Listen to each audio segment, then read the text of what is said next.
Et ensuite, C'est pas ça qui m'empêchera de il y a parler. eu la classification de la digue de l'étang neuf en barrage de classe C. Il y a différents types de barrages, donc différents types de risques. Ma question c'est quelles ont été les études complémentaires, donc je ne parle pas de l'étude de danger, qui ont été mises en place pour permettre d'adapter la réglementation, la prise en compte réglementaire du risque au cas précis des étangs de coraux. Merci.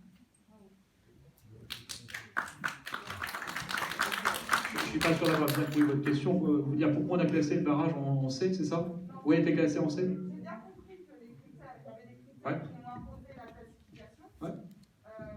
Mais ensuite, même en barrage C, de type C, il y a différents types de barrages de type C. Ouais. Vous voyez. Et ensuite, normalement, je pense qu'on doit faire, et d'ailleurs, je pense que le préfet peut demander des études complémentaires pour voir si le risque réglementaire, l'évaluation réglementaire du risque correspond au risque réel du barrage de type C qui se passe ici aux étangs de Coraux. Enfin, je vais laisser là encore la DRIE peut-être apporter des éléments plus précis, mais le barrage, de ce que je crois comprendre, le classement en type C, il est lié au volume d'eau dont on parle, dans les temps. C'est bien ça? L'étude de danger, elle est propre au site. Enfin, c'est pas une étude de danger générique. C'est vraiment une étude de danger qui est propre aux étangs de coraux, en prenant en compte. On n'entend pas. Je vais parler dans le micro, Nadia. Je vais vous tendre le micro. Tiens. Je voulais dire, l'étude de danger de 2017, elle est propre au site des étangs de coraux. Ce n'est pas une étude de danger générique sur les barrages de classe C. C'est vraiment une étude qui est spécifique aux étangs de coraux. Oui, mais ça, c'était avant la classification en barrage. Donc, la classification, finalement, ça a lieu en 2018. Suite à cela, mais Ça, je pense que l'étude de danger, c'est juste pour bien comprendre la chronologie.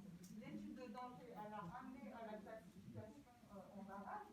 Et ensuite, moi, je ne sais pas. Vous apportez un élément il faut bien comprendre comment vraiment ce barrage ensuite est géré. Et ça, on n'a pas pu faire ça avant même.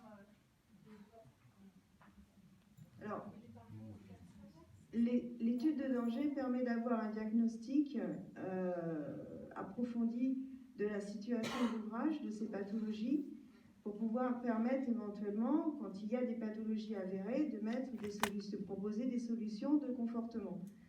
Mais la partie classement n'est pas en lien direct avec l'étude de danger. Ce n'est pas l'étude de danger qui a décidé que c'était un barrage de classe C. Le classement du barrage intervient par ses caractéristiques géométriques de hauteur et de volume du volume qui est retenu par ce barrage.